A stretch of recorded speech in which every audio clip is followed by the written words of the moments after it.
இல்லத்தரசிகளுக்கு மிகவும் பயனுள்ள காய்கறிகள் மற்றும் மளிகைப் பொருட்களை சிக்கனமாக வாங்குவது மற்றும் கையாளுவது குறித்த விரிவான குறிப்புகள் இதோ.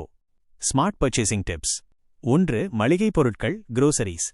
லிஸ்ட் போடுவது கட்டாயம். Make a list. கடைக்குச் செல்வதற்கு முன் வீட்டில் என்னென்ன பொருட்கள் தீர்ந்துவிட்டன என்பதை சரிபார்த்து ஒரு தெளிவான லிஸ்ட் போடுங்கள். லிஸ்டில் இல்லாத பொருட்களை வாங்கக்கூடாது என்பதில் உறுதியாக இருங்கள். மொத்தமாக வாங்குதல் பல்க் பையிங். அரிசி, பருப்பு, சர்க்கரை, எண்ணெய் போன்ற நீண்ட காலம் கெடாத பொருட்களை மொத்த விலைக்கடைகளில், ஹோல்சேல் ஷாப்ஸ் அல்லது அங்காடி தெருக்களில் சூப்பர் மார்க்கெட் சலுகைகள் இருக்கும்போது மொத்தமாக வாங்குவது கணிசமான பணத்தை மிச்சப்படுத்தும். மாதாந்திர பட்ஜெட் மந்த்லி பட்ஜெட். மளிகைக்கு என்று ஒரு குறிப்பிட்ட தொகையை ஒதுக்கி வைத்து அதற்குள் பொருட்களை வாங்க முயற்சி செய்யுங்கள். இது தேவையற்ற செலவுகளை கட்டுப்படுத்தும்.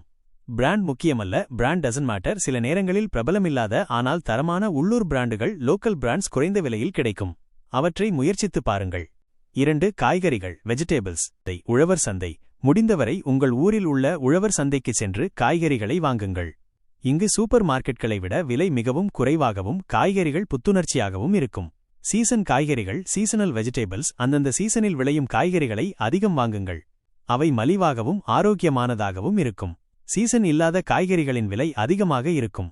மாலை நேரத்தில் வாங்குதல் ஈவினிங் ஷாப்பிங். உழவர் சந்தை அல்லது உள்ளூர் கடைகளில் மாலை நேரத்தில் காய்கறிகளின் விலை சற்று குறைய வாய்ப்புள்ளது. ஆனால் புத்துணர்ச்சி சற்று குறைவாக இருக்கலாம். தேவைக்கு ஏற்ப வாங்குதல் பை as needed. சில காய்கறிகள், உதாரணமாக தக்காளி, கீரை சீக்கிரம் கெட்டுவிடும். அவற்றை வாரத்திற்கு 2 அல்லது 3 முறை தேவைக்கு ஏற்ப வாங்குவது நல்லது. காய்கறிகளை பாதுகாப்பது எப்படி? Preservation tips. காய்கறிகளை சரியாக பாதுகாத்தால் அவை நீண்ட காலம் கெடாமல் இருக்கும். இதனால் உணவு வீணாவதை தவிர்க்கலாம். 1. ஃப்ரிட்ஜில் வைப்பதற்கு முன் பிஃபோர் ரெஃப்ரிஜரேட்டிங்.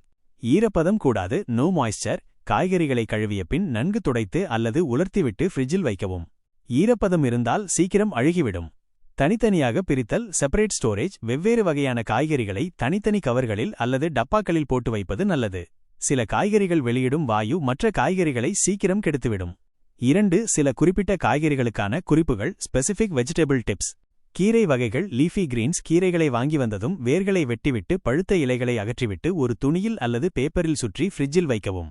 தக்காளி டொமேட்டோ. நன்கு பழுத்த தக்காளியை ஃப்ரிட்ஜில் வைக்கலாம்.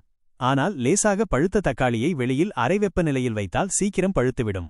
காம்பு பகுதியை கீழே வைத்து அடுக்கி வைத்தால் நீண்ட காலம் தாங்கும். உருளைக்கிழங்கு, வெங்காயம், பொட்டேட்டோ, ஆனியன் இவற்றை ஃப்ரிட்ஜில் வைக்கக்கூடாது.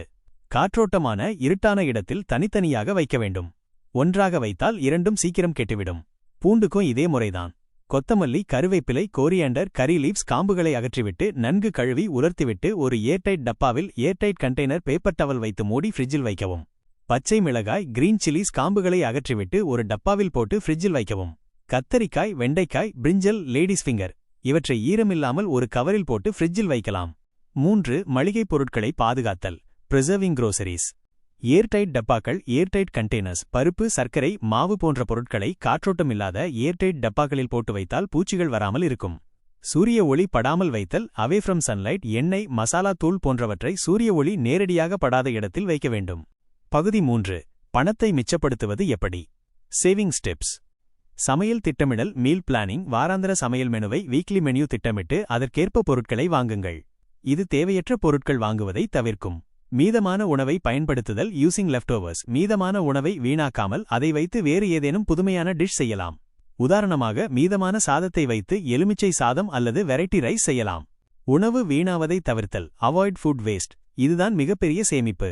வாங்கிய காய்கறிகள் அல்லது மளிகைப் பொருட்கள் கெட்டுப்போகாமல் பார்த்துக்கொள்ளுங்கள். நீங்களே தயாரித்தல் டூ இட் யோர்செல்ஃப். சில மசாலா பொடிகள், இட்லி மாவு போன்றவற்றை வெளியிலிருந்து வாங்குவதை விட வீட்டிலேயே தயாரிப்பது பணத்தை மிச்சப்படுத்தும் மற்றும் ஆரோக்கியமானது.